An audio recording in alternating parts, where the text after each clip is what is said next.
Ariel Zuckerman. We are Uplight Group. We're a Miami-based company, lighting company, and we offer decorative lighting. We focused on working with architects and designers, and Ariel Zuckerman is one of our newest partners. He's a designer that's based in Israel, and he's got some very interesting collections. So we're here today with him to understand a little bit more about his process and about the product, and hopefully to have some useful information for people that are looking at these designs. So welcome, Ariel. Thank you for being here. Hi, David. Nice to meet you. Nice to be here.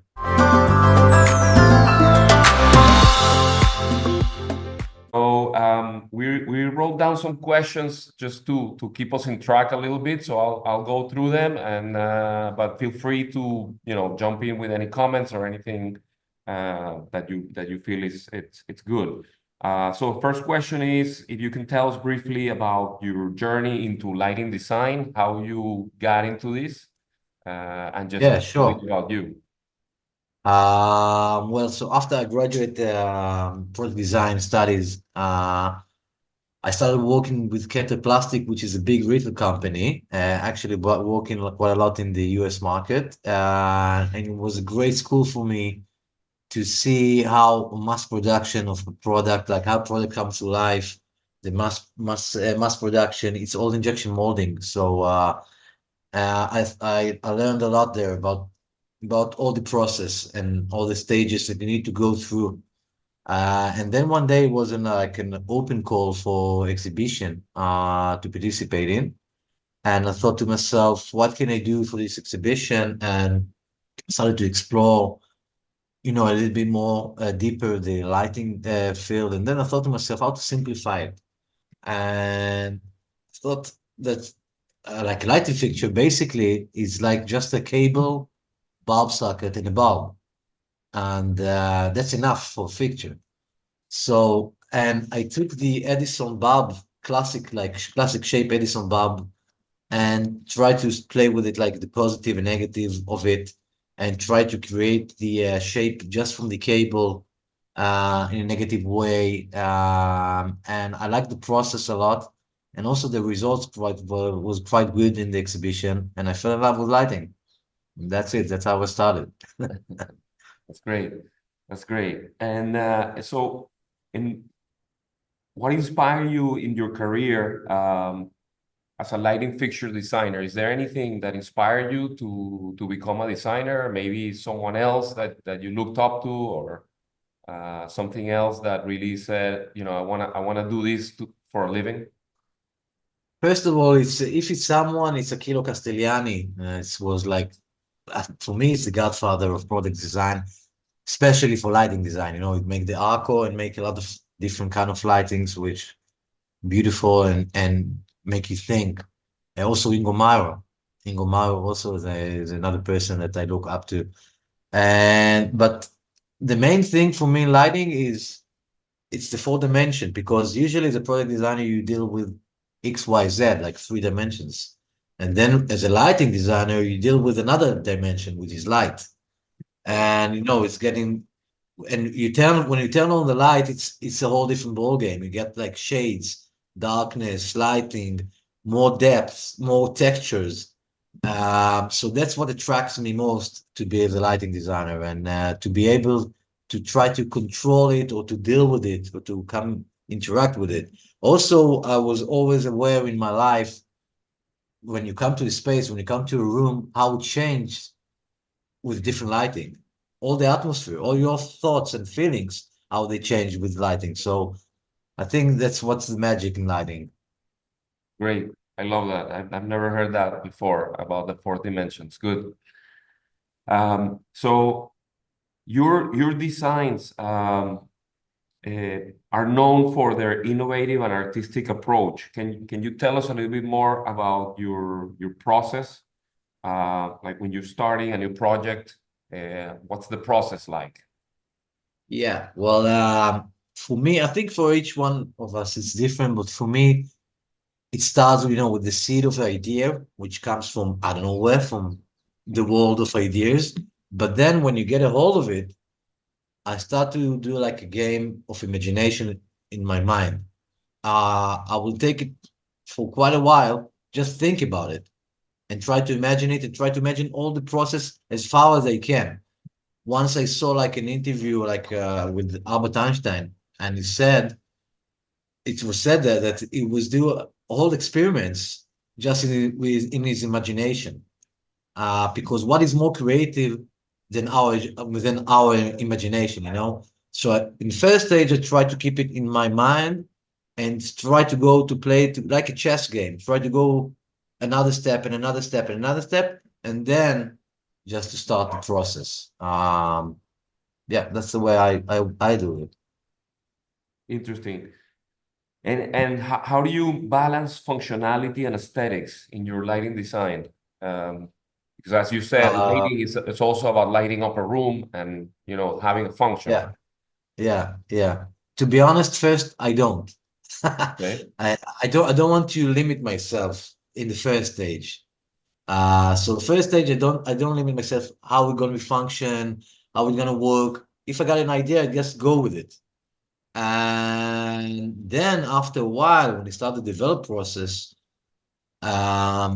so you go deeper inside more and start to think how to balance with it with the function, and then you go to the form follow function, the classic FFF form follow function. So usually, when you start to go deeper inside, the function will limit your forms and the ability of technology, how you can manufacture it, where the light source will come from, then all these things will come, all these questions will come, and they will shape, literally, they will shape the product.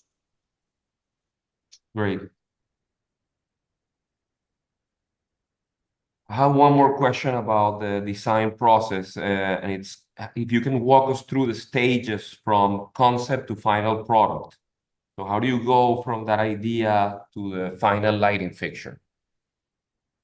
Well, I think it's like a spiral, you know? It's like you go in circles, but you go up all the time. Circle but up. And what I mean is like first you got the idea that we talked about, and then you go to the paper, you go to start with like quick sketches, quick sketches just to get a hold of it. And then from there, I'm going to the computer, I'm doing like 3D modeling and then but basic ones. And then from 3D modeling, I'll go to prototyping, maybe some soft prototypes, very fast one, quick ones, and then you get some insights. So you're doing resketch and you do the remodeling and you do reprototyping. So it's like this, you go in circles, but you go every time you get something that you learn from and you keep on with your experiments and do thoughts and executions and until you get the desired result. That's the way it goes for me. Great, great. Then I wanted to jump in a little bit on the collections. So we are bringing to the US a couple of collections from Ariel. One of the ones that I really love is the Knitted collection, which is the product that you see behind me. It's part of it, and also behind Ariel's background.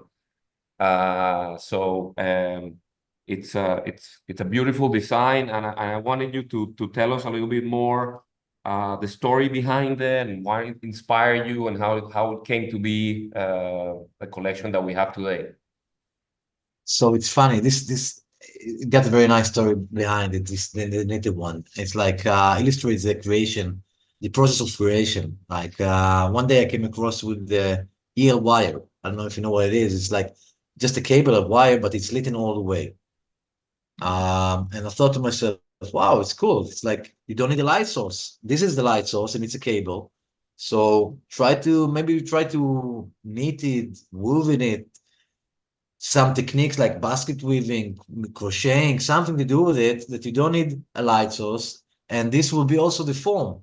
So we try to play with it. Like we did some many prototypes in Israel with some hand craftsmen and also in the Philippines. And we did a lot of prototyping, trying to do what we're going to do with it. And the process was very interesting. We learned a lot.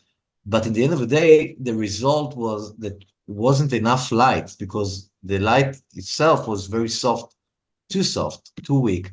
And also to control the form, it was very hard to control the form, to repeat the same form again and again, same shape. So I thought to myself, maybe I'm going to put it on a rigid skeleton, something like a sphere or something, and put maybe a light source inside, and then I can do all the waving and kneading or what it's going to be outside of it. And I can control also the amount of light and everything. And then I thought to myself, but we don't need the cable anymore, maybe. So we took out the cable. So a process that started with a cable, EL wire, ended up with a product without the EL wire, but with all the insights which we learned in the way to it, like the knitting fabric with the three-dimensional amazing shape and the shape that you get inside of it and all these games. Yeah, that's the story behind it. Interesting. Very, very interesting. Is there anything specific about the product that you think we can tell to interior designers and architects that are looking at it or thinking about specifying the product? Because sometimes it's hard to tell, from the pictures, how the product is made or what makes it special. So maybe you can tell us a little bit, a couple things specific about the product that make Yeah. it unique.